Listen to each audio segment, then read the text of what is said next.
민원련의 미디어 탈곡기.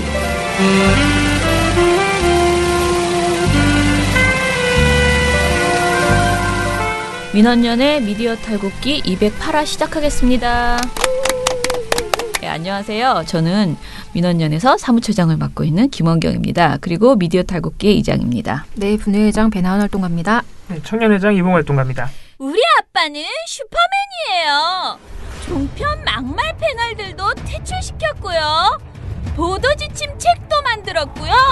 KBS, MBC 적폐의 사진도 퇴출시켰고요. 언론교육도 하고요. 매일매일 방송과 신문을 감시해요. 너희 아버지 뭐 하시는데? 민원연 후원해요. 언론을 정상화시키는 확실한 길. 한 달에 10,000원 민원연 후원으로 가능합니다.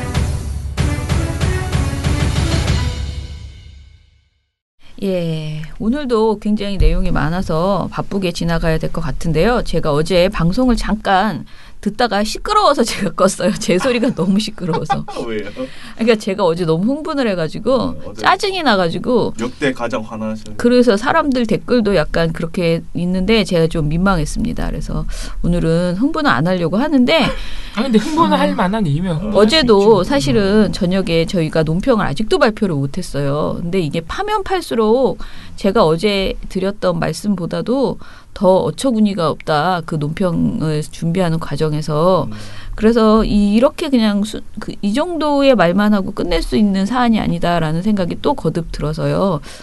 이따가 한번 좀 추가로 정말 어이가 없다 하는 부분들이 조금 더 있는데 그거를 좀 말씀을 드리고요.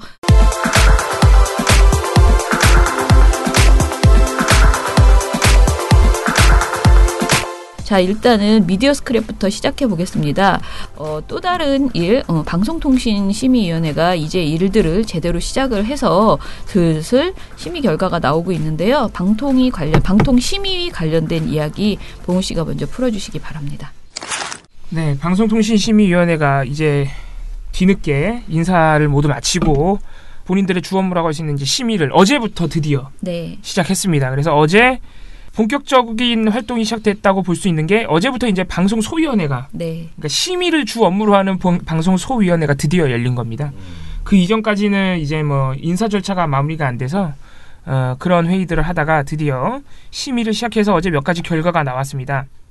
근데 일단 저희가 어제 결과 나온 것들을 살펴본 결과 썩 그렇게 이전 박근혜 정부 방심위 예요. 그 결과들과 썩 그렇게 달라 보이진 않는다. 아직까지는 그렇게 볼 수 있겠는데 몇 가지 말씀을 드릴게요. 일단 재밌는 내용 중에 하나는 MBN 뉴스 8에서 그 이영학 사건을 보도하다가 이영학이 살해 과정에서 썼던 졸피뎀을 어떻게 구입하는지 어느 정도 가격에 팔리고 있는지 아주 상세하게 보도했던 게 있습니다. 졸피뎀이 이거 향정신성 의약품으로 마약류기도 하고요. 그 마취제죠, 일종의 수면제. 마취제라기보다는 수면제라고 봐야 되겠는데 아무튼 그런 약인데 이 보도에 대해서 이제 권고 조치를 내렸습니다. 권고면 뭐죠? 권고면은 경징계고요. 근데 그 보도를 보면요, 그 사이트를 그대로 들어가서 같이 치면서 살 수 있어요. 헐. 진짜 그 정도예요. 네, 그 정도. 가이드네, 가이드. 가이드라인입니다. 구매 가이드라인이에요. 심지어는 해당 졸피뎀 판매 사이트 안내 페이지 이런 것들 가격까지 다 블러 처리를 안 해요. 이거 아마 민원연이 넣었을 겁니다. 네, 그러니까 이런 비슷한 유형의 그거를 다 넣었었거든요. 근데 지금 이것만 딱 나온 거예요. 방심위가 심의 결과 내리는 그 제재가 크게 봐서 두 가지인데 하나는 행정 조치고 하나는 법정 제재입니다. 이제 법정 제재에는 경고 그리고 주의, 뭐 관계자 징계 뭐 이런 것들이 있습니다. 이거는 실제로 말 그대로 법정 제재예요. 그래서 저 종편 제어가 심사에서도 큰 벌점을 받게 됩니다. TV조선은 이거 4번 이상 받으면 잘려요. 근데 이제 그거 말고 행정 조치라고 권고, 의견 제시 이런 것들이 있습니다. 이런 것들은 말 그대로 심의위원들이 이건 좀 그렇지 않니? 라고 의견을 제시하는 거예요. 공고는 이건 좀 그러니까 앞으로는 하지 말았으면 좋겠어 라고 말해주는 거. 말만 그래. 말 그대로 말만 해주는 거라서 아무런 불이익이 없어요. 뭐 한 거야 그러면? 그냥 의견을 표명한 거예요, 방심위가. 이것도 굉장히 웃긴데 그래서 졸피들 이 보도 같은 경우에도 굉장히 웃긴데 MBN 관계자가 나와서 인정했어요. 이 우리가 나름대로 그런 부적절한 내용들을 보이지 않기 위해서 나름대로 빠르게 편집했는데 이렇게 다 노출된 거를 우리가 미처 말도 안 되는 소리. 이 아이템 자체를 보도를 하지 말았어야지. 그러니까 아무튼간에 웃기죠. 그런데 공고밖에 안 나온 거예요. 예, 아무튼 그렇고 이게 이제 좀 눈에 띄는 심의 결과 중에 하나고 또 하나는 또 이게 좀 재밌는 게 하나 있는데 TV조선도 이영학 사건 때문에 심의가 굉장히 많이 제기가 됐습니다. 민원이. 그 이영학 씨에 의해서 사망한 아내 최모 씨 있죠? 이분이 이제 추락해서 사망하는 모습이 담긴 영상, CCTV 이런 것들도 과감없이 너무 반복해서 보여주고 탐사보도 세븐은 그 이영학 씨가 범행 은폐를 위해서 공개했던 많은 본인이 찍은 영상들이 있어요. 이상한 영상들이 있는 거 아시죠? 그걸 막 반복적으로 계속 보여주고 막 이런 것들 때문에 저희가 또 민원을 많이 제기한 바 있는데 이것도 권고. 예, 뭐 그런 결과들이 나와 있습니다. 그러면 이걸 똑같이 해도 또 똑같이 권고가 나오겠네요. 그렇죠. 앞으로 비슷한 수위의 민원들이 있어도 앞으로 방심위는 경징계만 내릴 가능성이 굉장히 실제 사람이 높죠. 떨어져 죽는 그 장면, 바닥에 부딪히는 그 장면 CCTV를 보여줬는데 지금 이 정도 수준의 거기에다 그러고 보니까 그때 효과음까지 쿵 하는 소리 넣었어요. 네, 그 소리가 났죠. 대단한 방송사인데 사실은 좀 이해가 가지 않습니다. 믿기지가 않습니다. 그리고 이런 약간 연장선상에서 굉장히 재밌는 장면이 어제 연출이 됐대요. 미디어 오늘 보도에 의하면 이제 TV조선이 이제 방심위가 심의를 진행할 때 너무 심한 사례 같은 경우에는 관계자를 불러요. 그래서 의견을 듣습니다. 의견 진술이라 그래가지고 그 의견 해명까지 듣고 우리가 징계를 판단할 게 이겁니다. 그래서 어제 이제 TV조선이 두 차례나 그러니까 두 개의 사례가 있었던 거예요. 그렇게 의견 진술을 해야 될 사례가. 그래서 왔는데 TV조선 관계자들이 과거와 다르게 너무 쉽게 말해서 친절했다 이겁니다. 심의위원들한테. 굉장히 겸손해졌다. 고분고분? 예. 이게 뭐냐면은 어제 이제 TV조선 관계자 중에 손영기 전문위원 이분이 다른 관계자 2명과 함께 왔대요. 보통 방송사에서 이렇게 의견 진술을 하라고 하면은 한 명이 온답니다. 근데 TV조선이 굉장히 과거에 한 명이 오던 것과 다르게 3명이나 왔다 이거예요. 그리고 이 손영기 전문위원이라는 분이 굉장히 유명한 분이에요. 그동안 방심위원회에서 불려와가지고 굉장히 공격적인 태도로 일관했던 분입니다. 2016년 3월에 TV조선에서 뉴스에서 심상정 의원 불러놓고 김정은 좋아하세요라고 물어봤던 거 기억나시죠? 이것 때문에 의견 진술이 있었는데 이때 손영기 전문위원이 뭐라 그랬냐면은 우리 방송으로 인해서 심상정 대표가 국민의 오해를 불식시킬 수 있는 기회를 오히려 제공받은 것이다. 네. 그리고 2013년 이건 조금 오래되긴 했네요. 2013년 의견 진술 때는 TV조선 뉴스에 역시 출연했던 정미용 씨가 박원순, 이재명 이런 분들에 대해서 종북이라고 노골적으로 발언한 바 있는데 이때도 손영기 씨가 종북 발언에 큰 문제가 없다. 그분들은 논란이 된 그 세 분들은 실제로 종북 성향으로 오해의 소지가 있는 분들이라고 반박한 바 있습니다. 이 정도. 근데 이랬던 분이 아니라 약간. 근데 그러니까 이랬던 분이 이제 어제는 와가지고 어제 이제 이분이 해명해야 됐던 것 중에 그 하나가 뭐냐면 작년 2017년 3월 6일 전원책의 이것이 정치다. 지금은 이것이 정치다를 전원책 씨가 안 합니다. 근데 이 방송에서 작년 3월 6일 날 문재인 대표가 총동원령을 내려서 촛불 집회를 선동하고 있다. 문재인 대표가 촛불 전국을 이용해서 정권을 탈취하고자 하는 기획이다. 라는 발언이 이때 당시 방송에서 나왔습니다. 이것 때문에 의견 청취를 간 거예요.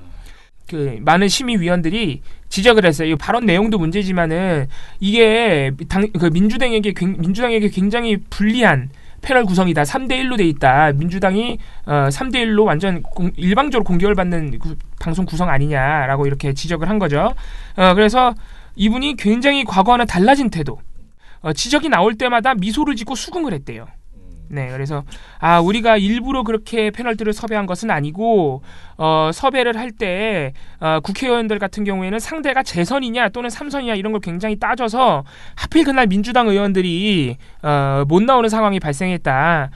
우리가 일부러 그렇게 섭외한 게 아니라는 점을 좀 알아주셨으면 좋겠다. 지적을 고맙게 생각한다. 담당 PD들도 깊이 새기도록 하겠다. 앞으로는 우리 위원님들은 이런 자리가 아니라 좋은 자리에서 뵀으면 좋겠다. 어이가 없는 소리 햇소리하고 앉았네. 네. 좋은 자리에서 어디 뵙고 좋은 싶다는 자리에서 것은 접대하겠다는 뜻 아닙니까? 예, 아무튼 우리가 PD 및 기자들을 계속 교육하고 있음에도 이런 사고가 벌어지는 점에 대해서 유념하겠다. 앞으로 실수가 나오지 않도록 조심하겠다. 이렇게 계속 저자세로 손영기 전문위원 TV조선 관계자가 이렇게 한 겁니다. 그리고 또 심의위원들이 이런 식으로 계속 지적을 할 경우에 TV조선 채널A 등 종편에서 그 프로그램을 일방적으로 갑자기 폐지해버리는 경우가 발생한다. 그러니까 문제를 해결하라고 그랬더니 폐지를 해버린다. 이렇게 되면은 이제 계약직 PD들이 일방적으로 일자리를 잃는 경우가 발생하는데 이러지 마라라고 지적했더니 밖에 나와서 PD 구하기 굉장히 어렵습니다. 우리가 우리 식구로 잘 교육시키고 보듬어서 식구로 만들도록 하겠습니다. 이렇게 또. 그래서 지금 미디어 오늘은 손영기 전문위원이 굉장히 달라졌다 이겁니다. 과거와 다르게. 그리고 보도가 끝나는데 저희가 보기에는 속지 말아야 됩니다. TV조선이 왜 이러겠어요? 지금 조건부 제어가 상태로서 아까 말씀드렸다시피 법정 제재 4건 넘어가면 잘려요. 안 그러려고 이러는 겁니다. 과거에는 손영기 전문위원 등의 TV조선 관계자들이 너무 강경하게 해서 그 장성민의 시사탱크 같은 경우에는 진짜 중징계를 수도 없이 맞았어요. 박근혜 정부 방심위가 중징계를 때릴 정도면 어느 정도인지 아시겠죠? 근데 예전에 보도로 나온 바 있는데, 그러니까 새누리당 추천위원도 TV조선 관계자들의 태도가 괘씸해서 중징계를 때렸어요. 실제로 이게 있었던 일이에요. 예. 너무 뻔뻔하거든. 심의 지금 그분이죠. 그렇죠. 대부분 이분이죠. 그리고 실제로 자유한국당 위원이 도대체 이게 심의위원들을 대하는 태도가 이게 뭐냐? 용서할 수 없다. 이런 발언을 한 적도 있습니다. 근데 이분이 지금 과거처럼 하면 안 될 것 같거든요. 그죠? 우리가 볼 땐 그래요. 제가 볼 때는. 그래서 절대로 TV조선 관계자가 나와서 의견 진술을 이렇게 겸손하게 한다고 해서 심의에 영향을 미쳐서는 안 된다. 그렇게 볼 수 있겠습니다.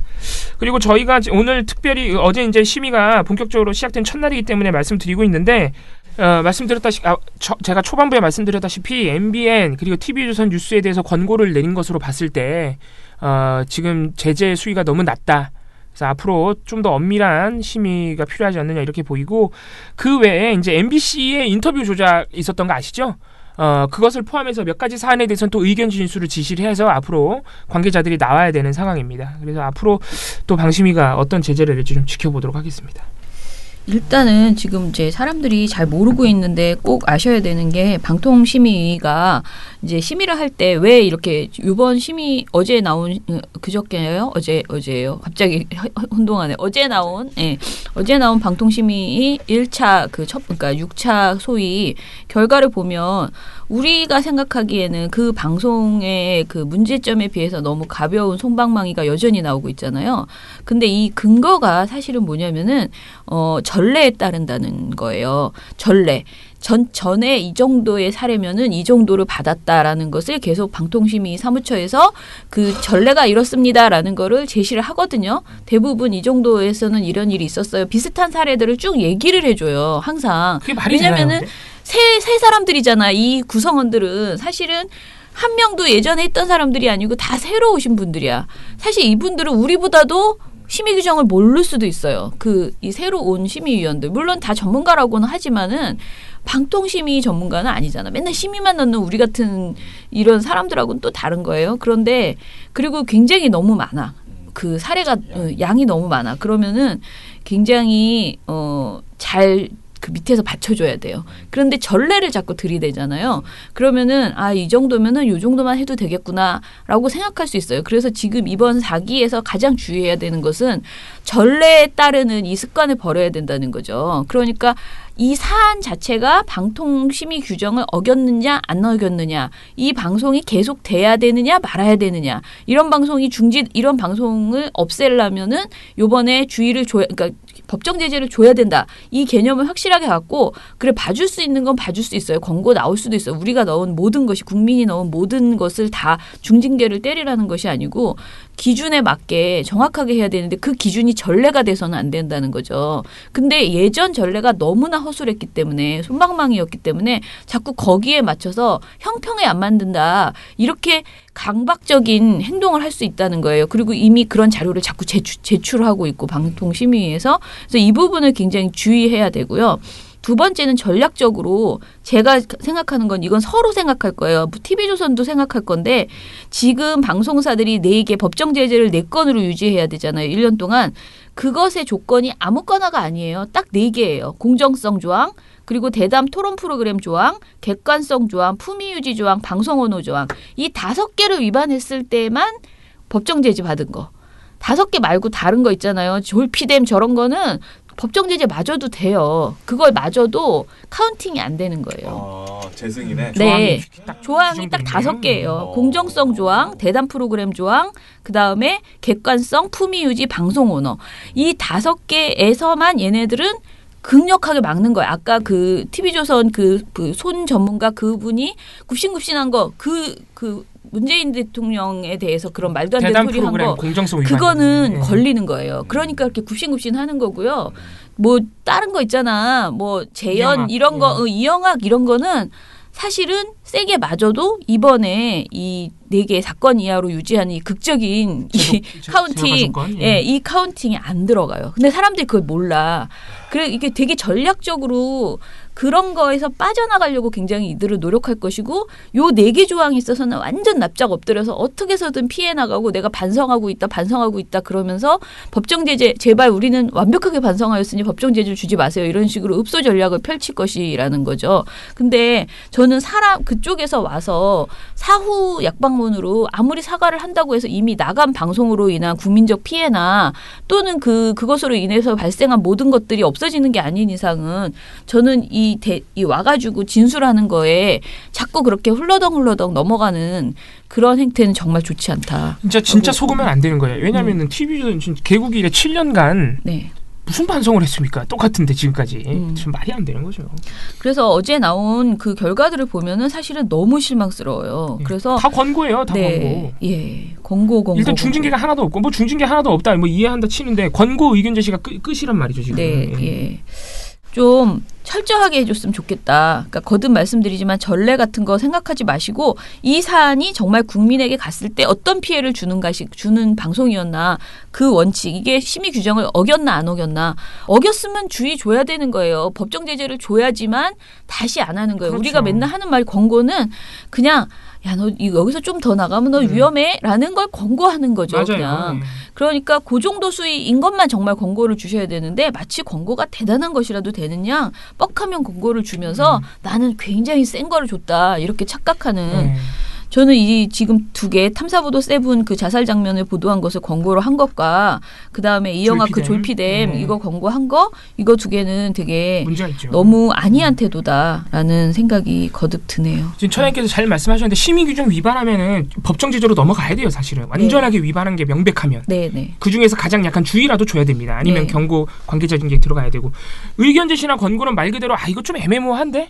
규정 위반한 것도 같고 안 위반한 것도 같아. 근데 이거는 어쨌든 간에 시청자들이 민원이 들어왔고 싫어하니까 문제가 있어 보이니까 소지가 있으니 하지 말자. 말 그대로 이게 권고잖아요. 그렇잖아요. 근데 심의 규정이 위반한 게 뭐야? 이거 졸피뎀 파는 거는 아니 본인들도 와서 인정하잖아요. MBN이 실수했다고. 심의위원들도 분명히 문제를 인지하고 있고 이거 너무한 거 아니냐고. 그러면 당연히 법정 제재가 나와야죠. 말이 안 되는 거죠 지금 하는 게. 그리고 좀 어제 어처구니 없는 좀 더 웃긴 거는 지식 채널 2 있잖아요. 지식 채널 2가 의견 제시를 받았어요. 근데 의견 제시는 권고 바로 밑에 거예요. 가장 그러니까 약한 겁니다. 약하지만 어찌됐든 행정지도 그러니까 문제 없음이 아니에요. 저는 근데 이 방송이 과연 의견 제시를 받을 만한 내용이었던가 보면 이게 공영방송 장악이라는 주제를 다룬 지식 채널 2였고요.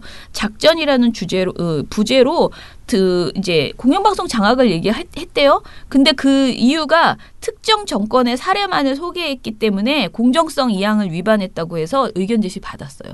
아니 공영방송 장악이란 주제가 그 주제로 했을 때 당연히 최근에 공영방송 장악해가지고 사실 그럼 뭐 이승만 때 방송 그거까지 다 얘기하란 말이야? 근데 이거를 굳이 특정 정권의 사례만을 소개했다는 이유로 이것을 의견 제시를 줬다? 이거는 완전히 개념 무개념. 그러니까 이런 걸로 흥정하지 마시라는 거예요. 문제 없으면 정말 문제 없다. 정확 단호하게 하셔야 되고 뭐 이렇게 의견 제시 권고 같은 거 그냥 좀 체면상 적정히 여야 뭐 이렇게 양쪽의 주장 그냥 적당히 배분해서 주고 이런 식으로는 저는 가면 안 된다라고 생각하거든요.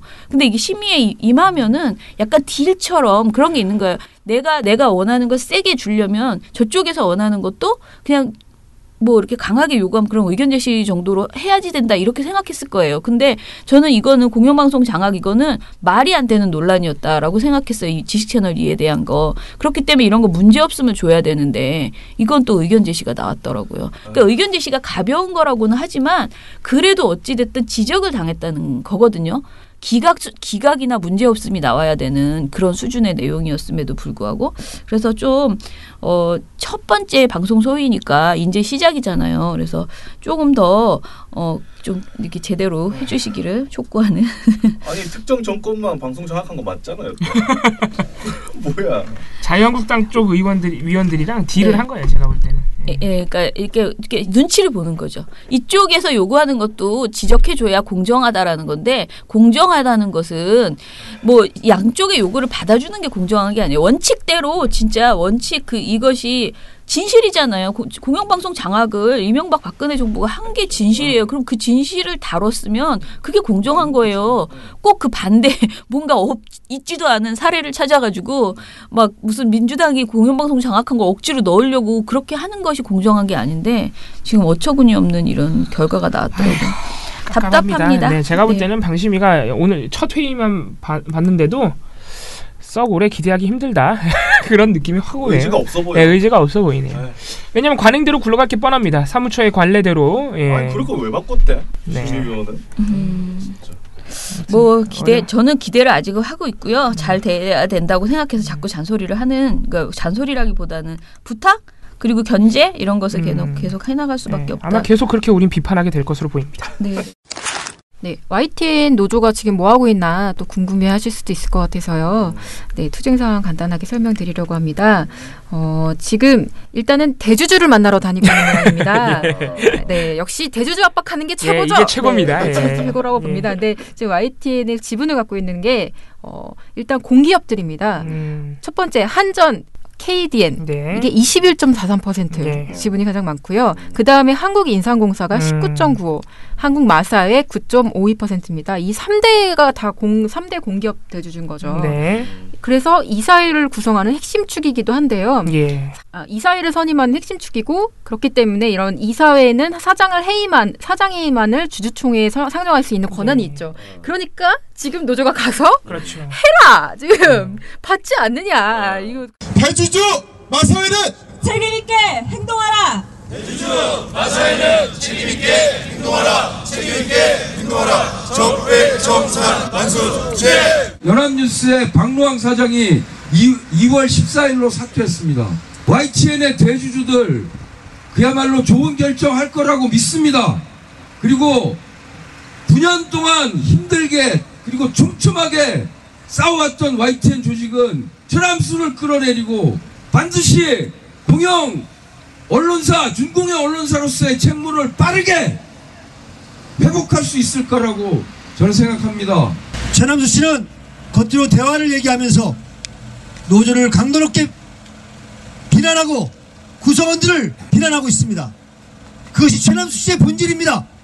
방송은 파국으로 몰고 가고 있는 장본인이 바로 최남수 씨입니다. 마사회가 함께하면 공정방송 앞당긴다. 공정방송 앞당긴다. 적폐청산 완수죄. 가만둘 거냐 너네가 왜 이렇게 압박을 하고 있는 상황이다. 이 세 기업이 만약에 그 회의만을 상정하게 되면은 무조건 올려야 돼요. 왜냐면은 이 세 기업 지분을 합치면 50%예요. 그러니까요. 대주주니까 말 그대로. 대주주니까. 네. 그래서 일단은 그렇게 요구를 하고 있는 상황이고요. 반응이 어떻게 나올지는 뭐 지켜봐야겠죠. 근데 지금까지 이분들이 YTN이 사실 그 노종면 기자가 빵점 받았을 때부터 이 주주들에게 지금 제대로 하고 있는 거 맞냐라고 네. 비판했는데 단 한 번도 노조한테 무슨 입장을 내놓거나 네. 반응을 한 적이 없습니다. 큰 기대는 하지 않지만 그래도 얘기를 할 수밖에 없는 상황이긴 하죠. 근데 지금 여론이 굉장히 YTN 이 최남 사장에 대해서 여론이 굉장히 비판적이잖아요. 좋지 않습니다. 그래서 이번에는 좀 이 주주들이 최소한의 공적 책임을 좀 이번에는 할 수 있었으면 하고요. 다음 소식입니다. 이거는 좀 상당히 인터넷에 난리예요. 지금. 네, 좀 난리가 났죠. 네, 블랙하우스. SBS 시사 교양 프로그램 김어준의 블랙하우스에서 네, 정말 재밌는 프로그램인데 흑터뷰 코너가 있죠. 네. 여기에서 강유미 씨가 강원랜드 채용 비리 및 수사 외압 의혹 관련자들을 찾아다니면서 인터뷰를 했다고 해요. 저 오늘 이거 마침 또 보고서 주제가 이거거든요. 근데 이거 너무 빵 터지더라고요. 정말. 네. 근데 지금 여기에서 지금 가장 핵심 축이 누구냐? 의혹의 대상자 중에 한 명이 권성동 의원입니다. 네. 이분이 지금 메인이거든요. 근데 이분한테 가서 혹시 꽂아주셨는지 몇 명이나 꽂아주셨는지 라고 했는데 권성동 의원이 화가 나서 뭘 꽂아요? 말씀이 좀 거치시네. 발끈하는 그 모습이 아주 그냥 적나라하게 화면에 찍혔다. 의원님 안녕하세요. 저 실례지만 저기 강원랜드 몇 명 꽂으셨는지 여쭤봐도 될까요? 무슨 방송이에요? 저 SBS 블랙하우스입니다. SBS도 그런 게 만들었나? 예. 그래요? 네. 몇 명 정도 꽂아주셨습니까? 말씀이 좀 거치시네. 어따니 뭘 꽂아요? 채용을 시켜주시는 거죠? 전혀 없어요. 정말 한 명도 없으세요? 검사 같으시네. 저요? 검사는 아니고 그냥 저 개그맨입니다. 정말 한 명도 없으시면은 검찰에 증거 삭제는 왜 의뢰하셨어요? 전혀 그런 사실 없어요. 그런 사실 없으시고요? 네. 그러면 검찰이 시키지도 않은 일을 왜 했을까요? 시키지도 않은 일을 왜 했을까요? 시키지도 않은 일을 왜 했을까요?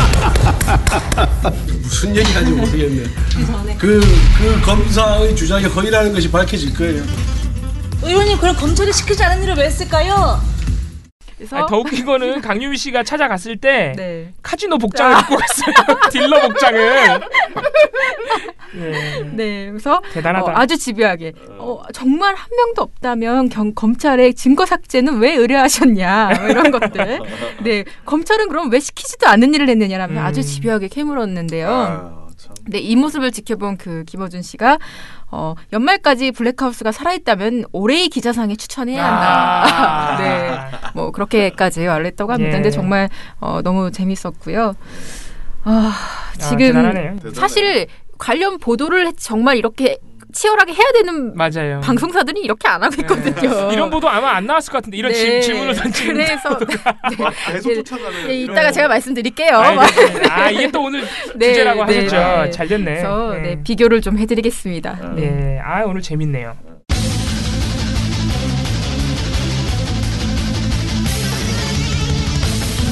네, 나쁜 보도 스크랩.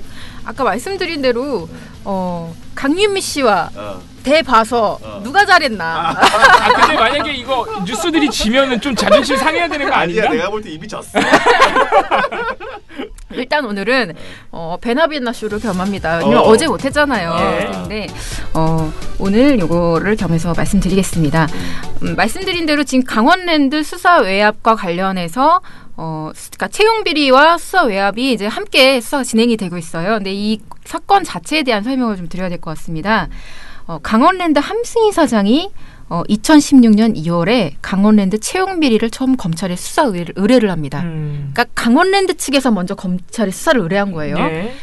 왜 이렇게 됐냐면 2014년에 함 사장이 취임을 딱 했는데 좀 이상해. 그래서 자체 감사를 한 거예요.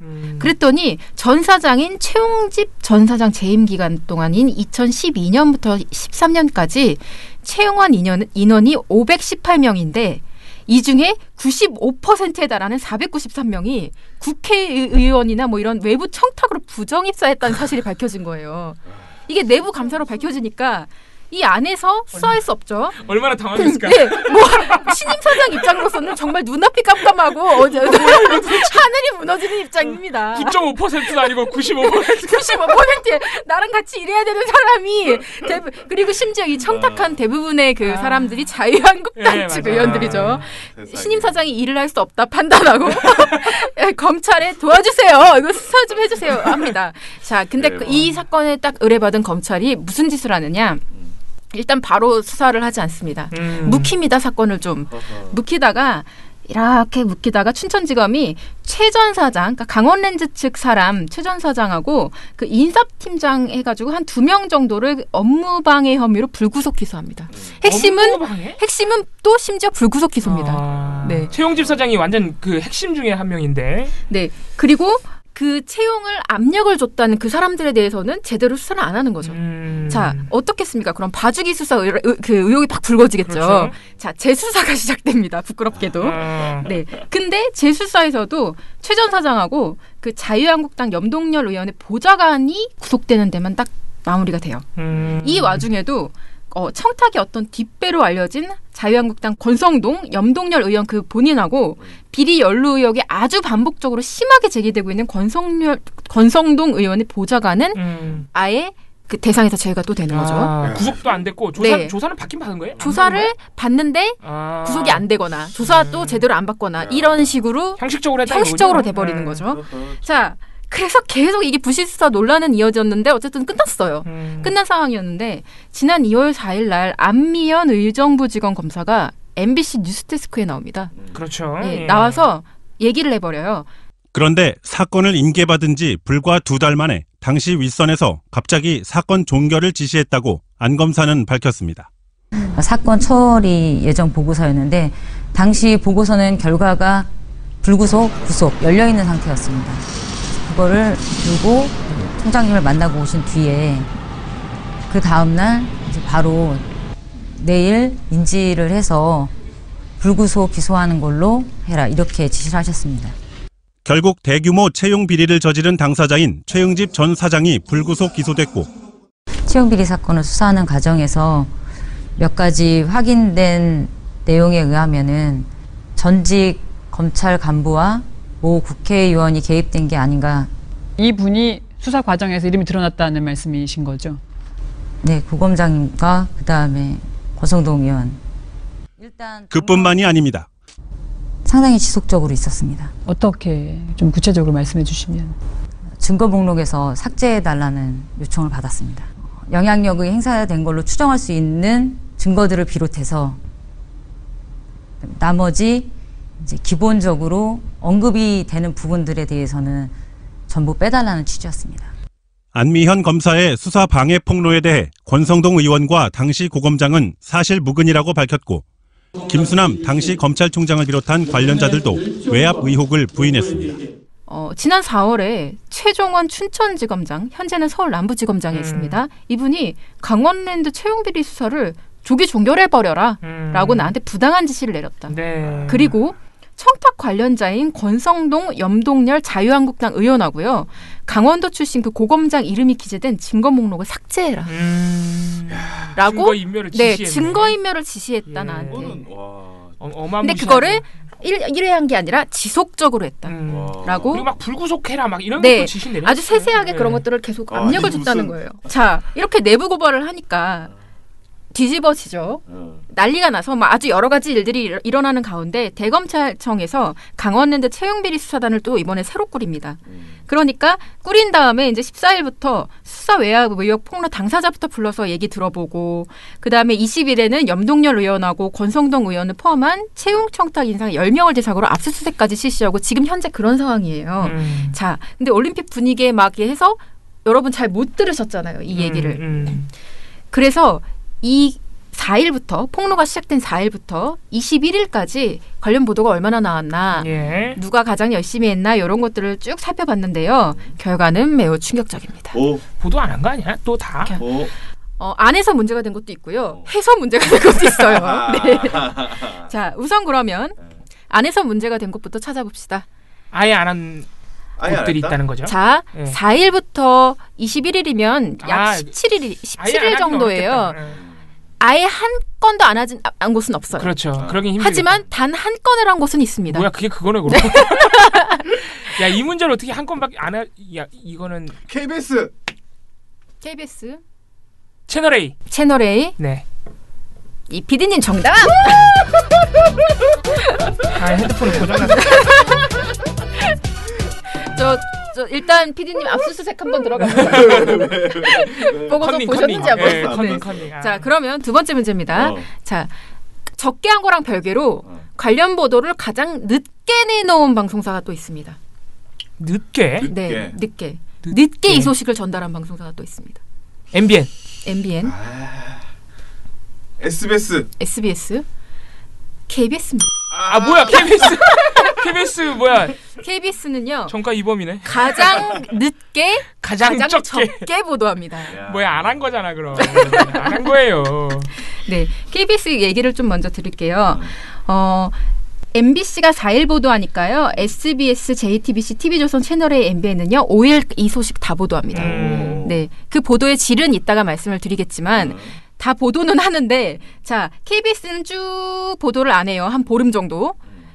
20일, 즉 압수수색이 실시되니까 그때서야 처음 얘기를 꺼냅니다. 그럼 안미연 검사 폭로 이런 거는 아예 안미연 이름이 이때 처음 나와요. 아, 그러니까 다루지 않은 거네 그러니까 네. 결과적으로. 예. 결과를 그러니까 안 다룬 거예요. 만약에 제가 한 일주일치 보도를 보고서 썼다면 KBS는 보도를 안 한 겁니다. 안 한 거야. 안 한 거야. 너무 많이 봐줬어. 많이 봐줬어 날짜를. 제가 너 바빠가지고 늦게 보고서를 썼더니 너무 많이 봐줬어. 한 건이 걸렸어. 아, 관대하네. 민원이 이렇게 관대해졌어. 네, 그렇습니다. 네. 자, 그렇다면 이 과정에서 어떤 일이 중간에 또 있었냐면 자유한국당이 어그로를 끌지 않습니까? 예, 이상한 짓 해요 막. 네. 맨 처음에 권성동 의원이 지금 채용 청탁의 어떤 뒷배로 지금 꼽히고 있잖아요. 근데 이분이 뭐 하고 계세요 지금? 법사위원장이죠. 법사위원장이죠. 예. 법사위가 뭡니까? 관리감독 기관 중에 예, 사법부. 예. 사법부를 대상으로 해요. 당연히 네. 검찰도 그 안에 있습니다. 그쪽에 청탁 압력을 줬을 것으로 예상되는 사람이 그 법사위원장이다? 민주당 측에서 법사위를 보이콧합니다. 네. 그러면 자유한국당 측에서는 뭘 해야 되느냐? 권성동 의원에 대한 어떤 처우를 결정을 하던가 네. 아니면 부끄러워하던가 둘 중에 하나를 해야 되는데 그러니까 가만히 있던가 해야 되는데 아니 이런 수사를 하다니 이건 정권에 대한 정권에서 압력을 가하는 거야 이러면서 같이 보이콧을 해요. 네. 정치 보복이라고 네, 또. 보복이라면서 무슨 다 정치 보복이야. 네, 국회 일정을 막 다 보이콧하면서 네. 이제 뭐 난리를 칩니다. 분탕을 칩니다. 아니, 채용 비리가 무슨? 아, 참. 심지어 21일에는요 청와대 업무 보고가 있었거든요. 근데 국회 운영위원회 그 전체 회의에서 그 검찰 수사선상에 오른 권성동 그 법사위원장 본인이 직접 그 채용 비리 사건 수사를 놓고 그 정권의 과잉 수사라고 항의를 해요. 야, 아니 용의자가. 그죠? 한국당 의원들은 막 피켓 들고 너무 부끄럽지 않아요? 이거 미친 것 같은데. 단체로 진짜 어떻게 됐나 진짜. 근데 자 여러분 핵심은 이겁니다. KBS는요 이 법사위 파행 소식은 이미 전했었어요. 그건 또 전에? 네. 이미 전한 적이 있어요. 근데 강원랜드 얘기를 안 해요. 아니 어떻게 그럴 수가 있죠? 그 스킬을 제가 말씀드릴게요. 자, 2월 7일 날 KBS는요. 마지막까지 공방전 한국 상임위 거부라는 기사를 내놓습니다. 근데요. 이 기사에는요. 아무런 다른 설명도 없이요. 그냥 천효정 기자가 보도합니다.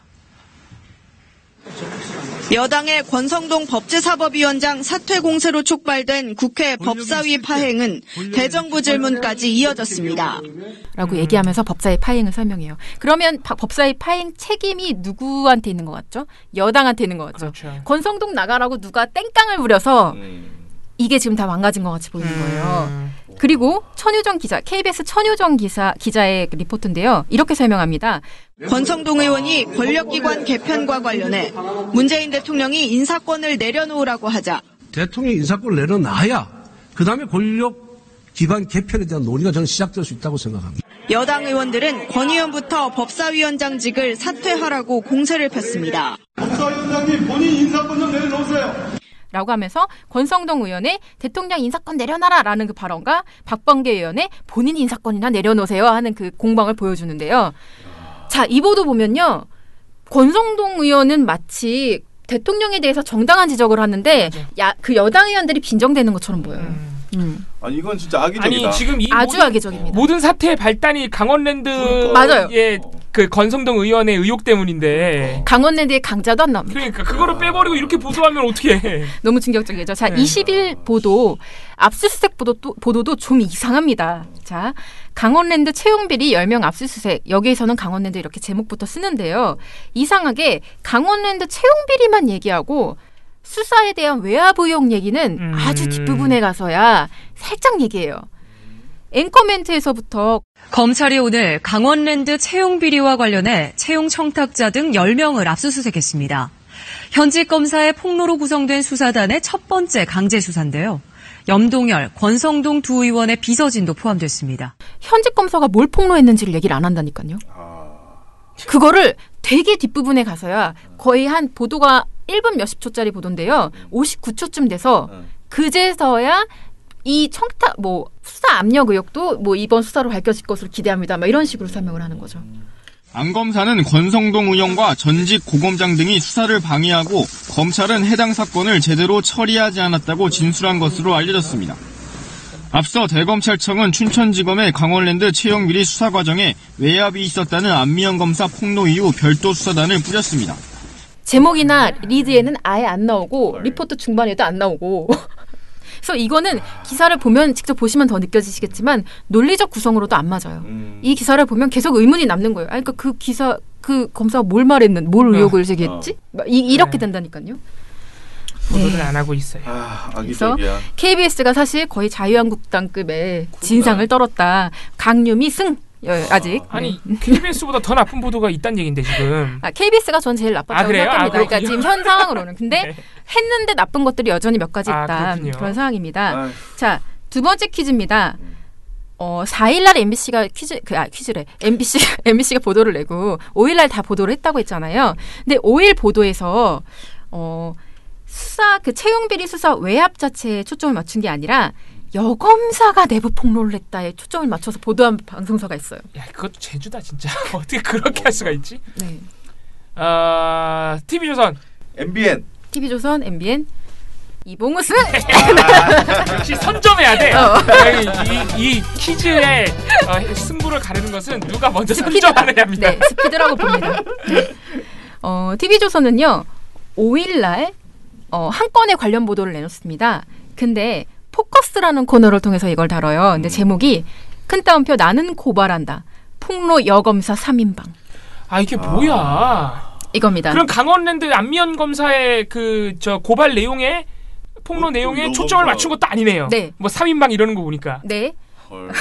서지원 검사와 그러니까 다른 여성 검사들이 그 무렵에 했던 여러 가지 폭로들을 묶어서 여검사 3인방이라고 일단 표현을 하고 그들의 폭로 내용을 한 줄로 일단 보도 앞부분에 간단하게 설명을 해줘요.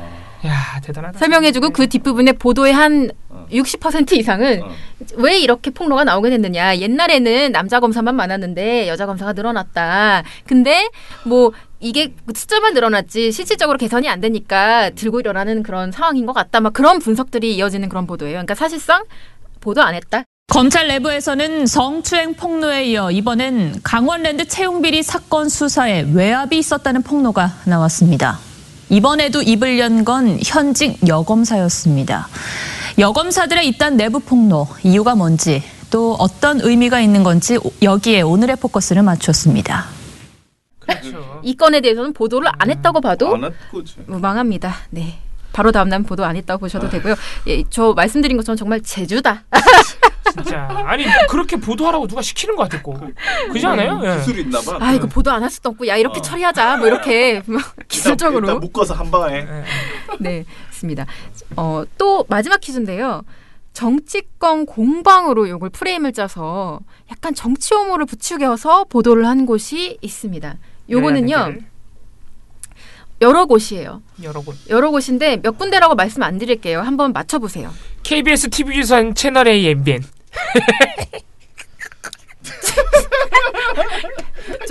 약 드셔야 되는 거 아니에요? 다 선점했다. 다 선점했어. 저 죄송한데 그 중에 틀린 거 하나 있으면 틀리신 거예요, 정답. 정치 공방? 네. 그러면 나는 할 수 있는 게 JTBC, 아니 그게 MBC, 아니라 SBS.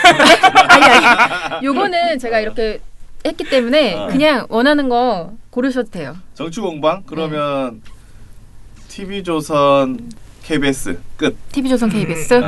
네, 여러 개 하셨고요. 오버했다 내가. 네, 그냥 답 말씀드릴게요. 제가 뭐 근데 답 뭐 틀렸다 하기도 귀찮네요. 네, TV조선, 채널A, MBN. KBS만 뺐어 되는 건데. 멍청아. KBS는 내가 한 건만 했다고 했잖아. 맞네. 맞다. 네. 바보 같대야. 네, 이 종편 3사 같은 경우는요, 유독 정치권 공방에 초점을 맞춰서 관련 보도를 내놨어요. TV조선은 아까 그 나는 고발한다 폭로 여검사 3인방 이 보도 다음에 내놓은 보도가요. 채용비리 수사 외압 공방, 법사위 파행 이거예요. 네. 지금 법사위가 파행된 게 중요한 게 아니라 지금 권성동이 무슨 짓을 했는지가 그렇죠. 핵심이 그건데요. 네. 채널A 같은 경우도 강원랜드 채용 수사 외압설 진실 공방, 발묶인 민생 법안, 권성동 사임 국회 파행 다 보도 제목이 이렇고요. MBN도 수사 외압 진실 공방, 강원랜드 수사 외압 꼭 충돌. 권성동 사퇴하라 큰 따옴표. 여야가 싸우는 게 중요한 게 아니라 권성동이 무슨 일을 했는지 알려달라고. 네, 그런 게 잘 안 나오고 어쨌든 싸우는 모습을 부각하는데요. 네. 이 와중에 사실 이거는 별거 아니고 이 와중에 중요한 거는 이 공방을 전하는데요. 또 강원랜드를 말 안 하는 기사가 있어요. 아니 그거 어떻게 가능하지 그게? 아니 아까 정말 KBS처럼 그런 거예요. 아까 KBS처럼. 네, 공방하는 그 멘트들하고 이런 거는 전하는데요. 뭐 법사위 파행, 막 어떤 보도는요. 그러니까 TV조선은 정말 신기한 보도를 하나 내놓는데요. 친북 정권, 친일 정당 여야 가시도친 설전이라는 이 기사는요. 강원랜드 관련 그 설전이 포함되어 있는데 강원랜드 얘기가 일체 안 나와요. 근데 어떤 얘기까지 나오냐면요. 박범계 의원이 지금 앉아 계신 법사위원장의 강릉 사무실이 압수수색됐다. 혐의 없이 압수수색 가능한가라는 발언을 보여주고요. 여기에 대해서 법사위원장 그 권성동이 우리 박범계 의원은 의원이 아니라 행정관 같다. 차기 법무부 장관은 박범계로 정해져 있는 걸로 안다라고 말을 해요. 그 공방을 보여줘요. 그러면 자 그죠 딱 유치해 이 반응이 나와요. 그걸 유도한다고 좀 보입니다. 근데 이것도 강원랜드 그 압수수색 때문에 그래요. 시작된 거잖아요. 강릉 여기가 강원랜드 때문에 압수수색된 건데 왜 압수수색 됐는지를 얘기를 안 해요. 너무 신기하죠. MBN은요 여기다가 플러스 스크립트 조작을 또 합니다. 이게 MBN 상습범이에요 아주 그냥. 예를 들면요 실제 뉴스에서 그러니까 권성동 사퇴하라라는 이 보도에서는요 앵커가 강원랜드 채용비리 사건에 외압을 행사한 사람이 권성동 법사위원장이라는 말이 나오고 있으니 라고 하면서 이렇게 보도를 시작합니다. 근데 다시 보기 스크립트에서는요 오늘 국회 법사위원회는 민주당 소속 의원의 집단퇴장으로 파행했습니다. 의혹에 연루된 권성동 법사위원이 사퇴해야 한다는 이유였습니다 하고 끝나요. 강원랜드를 또 지워버렸네요. 없어졌죠. 예. 자 반대 케이스도 있어요. 앵커가 말을 안 했는데 한 것처럼 붙여놔요. 뭐야 도대체 목적이 뭐야? 모르겠습니다. 앵커가 이번에는요. 민주당이 법사위 보이콧을 선언하자 한국당은 상임위 전체를 보이콧했죠. 여야가 국회 파행에 책임을 두고 서로 내탓만 하고 있는 사이 2월 임시국회는 올 스톱됐습니다. 약간 정치 공방으로 가면서 혐오를 조장하는 그런 보도거든요. 근데 여기에는요. 스크립트에 뭐라고 쓰냐면 강원랜드 채용비리 수사 외압 의혹에 따른 여야 공방으로 2월 임시국회가 올 스톱됐습니다. 이렇게 나와요. 그냥 이건 제가 볼 때는 뭔가 시스템에 문제가 있는 것 같아요. 근데 저도 처음엔 그렇게 생각했는데 악의가 보이는 그런 수정도 있어요. 맞아요. 있어요. 분명히 있어요. 여당 유감 표명의 어물적 복귀라는 보도인데요. 강원랜드 이것도 똑같습니다. 의혹에 대한 언급 없이 공방을 보여주면서 정치 혐오 부각하는 보도인데요. 앵커가 법사위 파행으로 공전하던 2월 임시국회가 2주 만에 정상화됐습니다. 국민께 송구스럽다는 더불어민주당의 아리송한 유감 표명에 자유한국당이 사과를 받아들인다고 한 겁니다. 결국 명분도 실리도 없이 이렇게 끝낼 걸 시간만 버린 거죠. 이렇게 말해요. 예. 자, 이 앵커 멘트 자체가 어떤 느낌이 드세요? 이상하죠? 민주당이 뭐 되게 잘못한 것처럼. 민주당이 보이콧한 게 애초에 잘못됐다는 그렇죠. 뉘앙스죠. 근데 이게 어떻게 스크립트에선 수정되냐면요. 국민께 송구하다는 민주당이 아리송한 유감 표명에 자유한국당이 어물적 보이콧을 철회하며 국회를 정상화한 건데요. 국민의 질타가 뼈아팠던 모양입니다. 이렇게 올라옵니다. 그러면 양쪽 다 비판한 것 같죠, 앵커가. 민주당 실제로는 민주당만 비판했는데 양쪽 다 비판한 것처럼 뭔가 스크립트는 살짝 또 수정이 됩니다. 됩니다. 그러니까 아주 이상한 짓을 하고 있는 거죠. MBN은. 아니 방송 해놓고 왜 스크립트 수정하지? 그래서 저는 정말 이거는 스크립트 특집을 하나 해야 되지 않겠나라는 생각이 들 정도로 이상한 기획을 벌이고 있다. 이런 상황이고요. 그래서 아무리 봐도 강유미 씨가 더 잘했다. 강유미 상대가 안 돼요. 네, 상대가 안 된다. 네. 아니 일단 강원랜드 자체를 뉴스들에서 말을 안 하고 있는데 어떻게 뭐 상대가 안 되지? 그래서 굳이 강유미 씨와 대적할 수 있는 건 MBC 정도밖에 그렇죠. 없고요. 네. MBC만 정말 거의 유일하게 이 사안을 계속 보도합니다. 네. 지속적으로 사건이 있을 때마다 전달해 주는 건 MBC밖에 없다고 보시면 됩니다. 네. 안타깝더라고요. 여기 굉장히 중요한 사안이고 이 검사도 거의 내부 고발을 한 상황인 건데 이 중요한 사안이 뭔가 묻혀가고 있고 그 이후로 후속 보도들이 나오지 않고 있는 상황들이 상황의 어떤 중요성에 비해서 너무 보도가 안 되고 있는 거 아닌가 좀 우려가 듭니다. 네, 그래서 오늘은 어쨌든 강유미 승! 네, 오늘 베나베나쇼의 승리자는 강유미.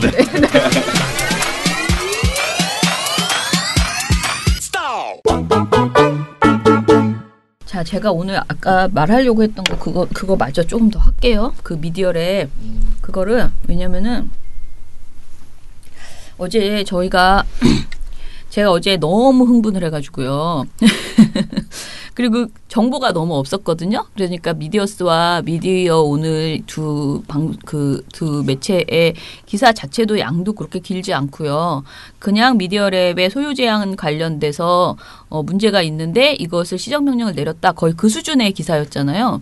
그리고 그 다음 그날 오후에 재빠르게 언론노조에서 성명을 냈어요. 언론노조가 굉장히 빠른 성명을 냈는데 그 내용을 보면은 몇 가지 이제 좀 지적하는 부분이 있었어요. 근데 언론노조 지적이 그래도 나름 따끔했거든요. 근데 저희는 이제 좀 뒷북을 치는 지금 논평을 내는 거잖아요. 좀 늦었잖아요. 어제도 못 썼고 완성을 못 시켰어야지. 그러다 보니까 이왕 늦어진 거 꼼꼼하게 짚어보자. 지금 이번 이 사태가 지금 어느 정도의 일이고 어떠한 모순이 있는지 한번 하나하나 짚어보자. 이런 생각으로 좀 호흡을 가다듬고 정보를 더 찾았거든요. 근데 일단은 다시 한번 말씀을 드리지만은 좀 정리를 해볼게요. 이번 사안은 미디어랩의 그 소유 제한 규정 위반을 한 거잖아요. 그래서 그 내용이 분명한 것은 법적으로 미디어랩법에 의하면은 이게 최소한 시정명령은 지금 내린 거고요. 최소한 허가 취소 또는 허가 정지, 업무 정지 처분이 가능한 내용이에요. 그런데 그러니까 최소한 6개월 이내의 업무 정지 처분은 받아야지 되는 수준의 안건이었다라는 것이죠. 그런데 그냥 이게 이런 규정이 있는데 이 규정이 방통위 내부 규정이어서 지상파 3사가 그 종편 3사가 몰랐을 수도 있다 하는 수준의 규정이 아니고요. 이 규정이 미디어랩법에 명백하게 있는 내용이라는 거죠. 그리고 그 법을 그렇게 굳이 만든 이유는 어제 저희가 말씀드린 것처럼 미디어랩이라는 것의 특수성, 그러니까 방송사에 영향을 미칠 수 있는 그런 방송 광고 영업을 하고 있는 곳이기 때문에 대기업이나 일간신문, 뉴스통신사 그리고 광고 대행사, 광고 판매 대행자, 그리고 정당, 지주회사 이 사람들이 10% 이상을 소유할 수 없도록 만들어 놓은 굉장히 이유가 있는 법이잖아요. 완전히 명시되어 있는 법이에요. 그런데 이 법을 3사, 종편 3사 모두와 그리고 방통위가 모두 다 전혀 모르고 있었다라는 식으로 지금 배째하고 있는 태도를 보이고 있잖아요. 몰랐거나 검토하지 않았거나 지금 그런 소리를 하고 있는 거죠. 자, 아무튼 밝혀진 내용은 그런데 이제 제가 그 방통위 전체 회의 결과 내용을 좀 입수를 했어요. 그랬는데 거기를 보니까 3가지를 자기네들이 논의를 했어요. 첫 번째, 거짓이나 그 밖에 부정한 방법으로 허가를 받았는지 여부를 조사를 했다. 그런데 법률 자문 결과에 따르면 당시 위반 사항이 있었다는 사실만으로 허가 취소 등의 처분 요건이 충족되는 것이 아니라, 그러니까 위반 사항이 있었다고 허가 취소가 되는 것이 아니라 허가 과정에서 거짓, 부정 등 고의성이 존재했는지에 대한 증거와 이에 대한 입증이 필요하다라는 법률 자문 결과가 나왔다는 거예요. 그런데 당연히 방통위에서는 그런 걸 입증할 수가 없다라고 얘기를 한 거고요. 방통위가 하는 말이 가관입니다. TV조선과 MBN 미디어랩은 허가 당시 관련 법령을 인지하지 못했다고 설명을 했고, 이에 대해서 방통위에서 허가 신청 시 제출한 허가 신청 법인 명세서, 자본금 납입 관련 자료 등을 면밀히 살펴보았으나 고의적으로 숨기거나 누락하려 했다는 증거를 발견하지 못했습니다. 이게 방통위의 주장입니다. 그거랑 관계가 없잖아요. 그러니까 비율을 따져야지 무슨 고의를 따져. 아니 그걸 면밀히 이제 와서 살펴본 것도 너무 코미디고. 그리고 미디어 랩사가 정해진 양식에 따라 허가 신청사를 제출한 점, 그리고 해당 미디어 랩사가 사실을 숨기려 했다는 고의성이 입증이 안 된다는 점.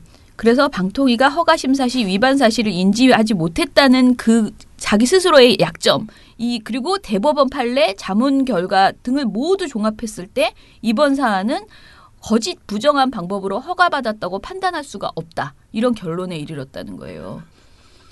아니 그럼 내가 그러니까 방통위가 사실을 인지하지 못했으니까 걔네가 잘못한 게 아닌 게 된다는 이런 어처구니 없는 결과가 나온 거죠. 세상에 법이 있는데.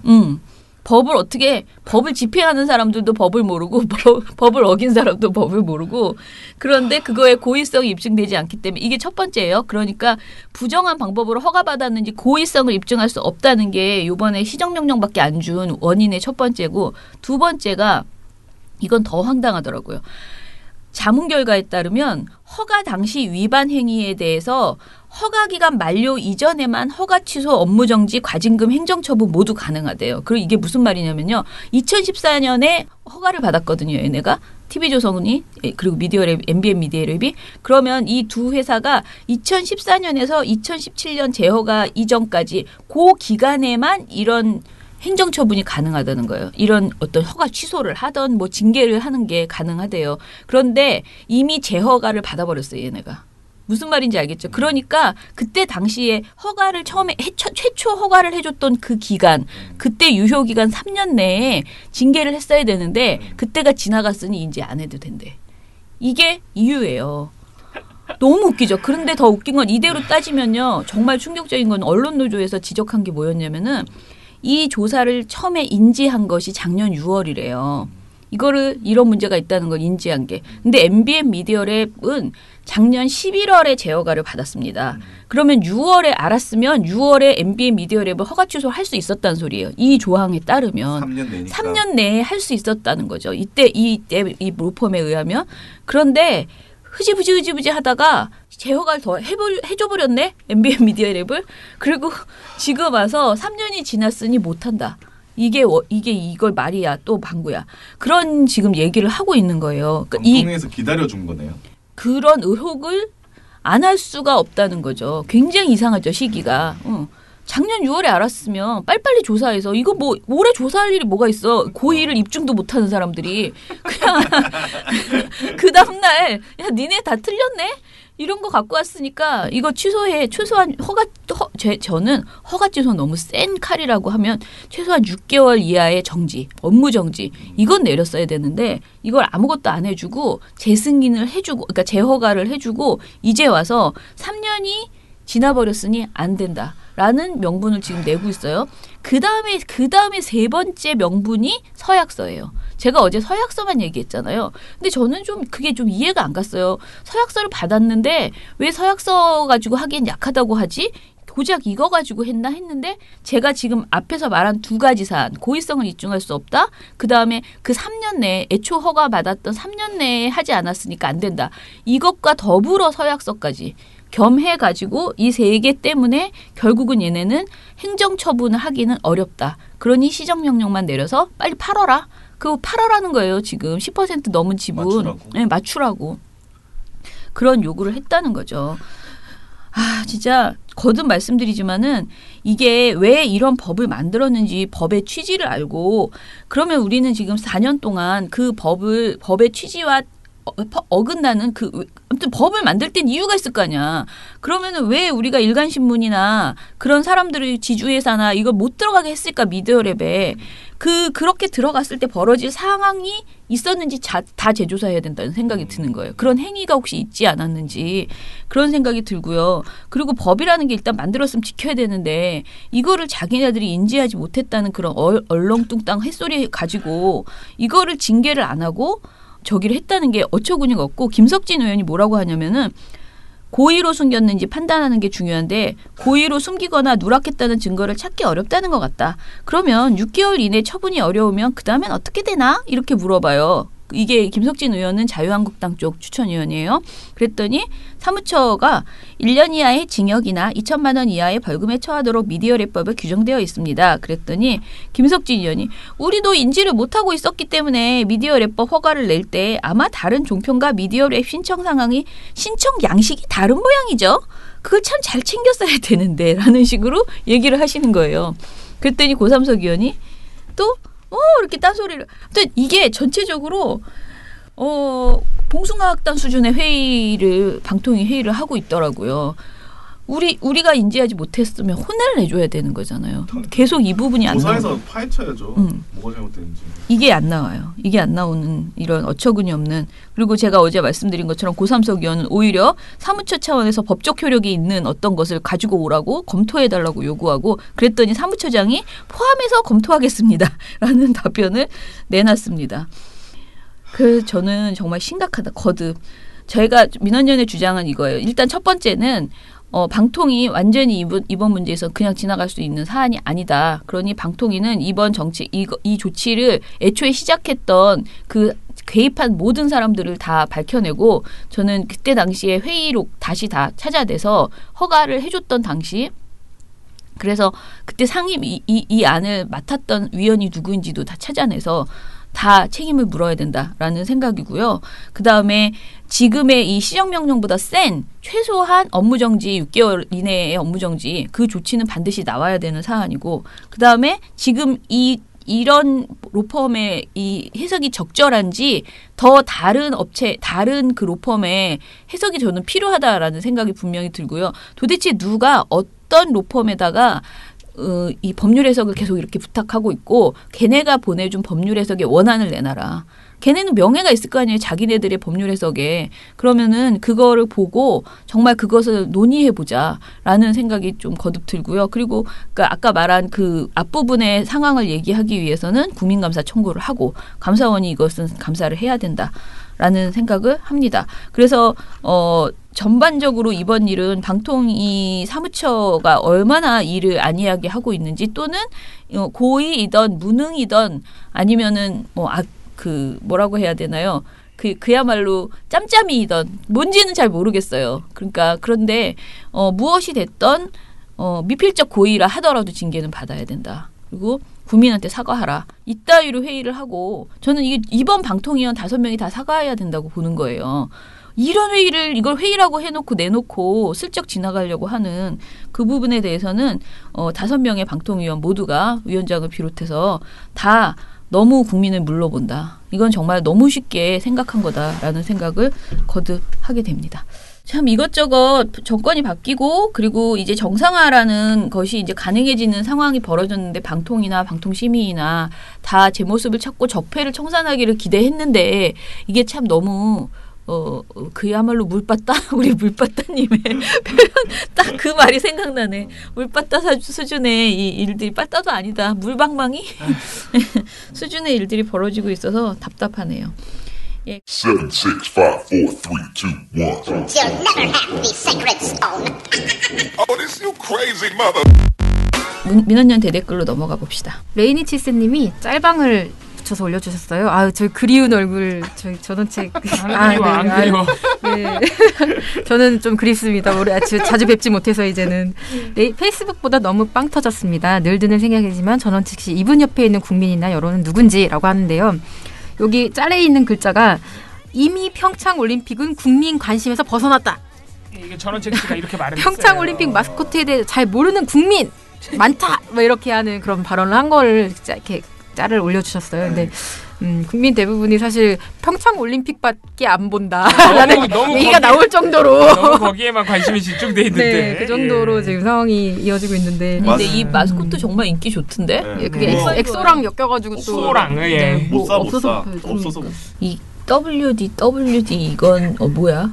그냥 네, WDWDLBY님이 KBS는 오늘도 자작계나 롯데 신씨 걱정에 전파를 낭비하고 있다고. 아 진짜 그래요? 어제 저희가 또 이런 신동빈 회장 얘기를 해서 그럴 거예요. 자 4440416님 오늘도 잘 들었습니다. 오늘 처장님이 많이 화가 나신 것 같네요. 처장님의 일을 늘리는 이런 방심이들. 방심이가 아니고 방통위원이었습니다. 오늘은 베나베나쇼 하는 날 아닌가요? 내일도 탈탈탈 하셨고요. 오늘 늦었지만 오늘 했고요. 네. 죄송합니다. 또 공지하고서 딜레이하도록 하겠습니다. 네. 아무튼 트러스트 노원님이랑 미련 곰태님 전부 다 뭐 다들 제가 너무 화를 많이 낸 것 같아서 상당히 불편하셨던 거 아닌가 싶습니다. 자, 또 읽어볼까요? 전 이거 되게 공감하는데요. 트러스트 노원님께서 이러다 4년 뒤 우리가 나이브했다라는 자괴감만 드는 거 아닌지, 법무범인 두 군데에 의존하는 게 방통이라면 스스로 할 수 있는 건 거의 아무것도 없는 셈이네요. 이렇게 하셨어요. 근데 두 군데는 아니랍니다. 두세 군데라고 합니다. 그게 그거잖아요. 두세 군데나 두 군데나. 예. 아래 보면은 뭐 갤럭티카님이나 리멘트님께서는 고삼석 의원이나 뭐 방통위원장 이호성 뭐 이런 분들에 대해서 이제 분노를 표출을 해주셨는데 네. 확실히 화가 날 만한 정말 상황인 것 같아요. 네, 분노를 이렇게 표할 수밖에 없는 상황인 것 같고. 미래가 없어. 아, 그렇게까지. 레이니 칠세님, 이거 재밌다. 사무처 레이니 칠세님께서 방통위 사무처를 보면 마치 군대에서 비리 행보관이 정의감 넘치는 어린 소위들을 대하는 태도가 생각이 났습니다. 어차피 2, 3년 후면 떠날 것들이 아무리 떠들고 문제 제기해도 여긴 원래 이런 곳이라고 비웃으며 아무 꺼리낌 없이 비리를 저지르던 행보관의 모습과 사무처의 늘공들의 모습이 너무나 닮았네요. 어떻게 이렇게 잘하실까? 그쵸. 네, 군대 문화를. 군대 문화를 알 수 있겠지. 본인이 군대 갔다 오시면. 이럴 때 처방은 딱 하나입니다. 미친 사람 하나가 칼춤 제대로 한번 쳐주면 됩니다. 그럼 처장님한테 미친 사람 역할을. 아니 나는 외부인이니까 안에서 누가 해줘야 되는 거지. 아유, 그러니까 한 명씩은 미친 사람을 넣어줬어야 되는데 그지. 자, 아무튼. 근데 진짜 이 말 딱 맞아요. 보수는 정말 잔인할 정도로 철저하게 응징하고, 그런데 진보라 불리우는 사람들은 그런 부분에 있어서 너무 약하다. 흔히 말하는 착한 사람 컴플렉스가 있어서 그런지 그저 좋은 게 좋은 거라는 식으로 넘어가려는 성향이 있다. 아니 진짜 이렇게 제가 얘기를 했습니다. 네. 오면서 오늘 생각해봤는데 완전히 지금 상황이 완전히 반대였다면 네. 어떻게 했을까? 그럼요. 벌써 몇 명 지금 만약에 JTBC에서 이런 일이 벌어졌다. 지난 정권에 JTBC 벌써 문 닫았습니다. 미디어랩만 닫는 게 아니고 JTBC까지 닫혔을 거야 아마. 손석희 앵커 뭔가 이렇게 철컹철컹하는 들어가는 모습. 집 압수수색 당하고. 만약에 진짜 뭐 SBS가 이랬어도 아마 완전 쫄아가지고 그 정부 비판 한마디도 못하고, 어떻게 방송사 이게 종편 3사가 이렇게 세트로 이런 짓이 벌어졌는데도 진짜 한마디도 못하네. 네, 참 어처구니 없습니다. 자, 그러면은 오늘 방송 이걸로 마치고요. 저희는 또 다음 주 월요일에 다시 찾아뵙도록 하겠습니다. 주말 잘 보내세요. 민원연의 미디어 탈곡기는 다음 주에도 열심히 털어드리겠습니다. 탈탈탈. 안녕.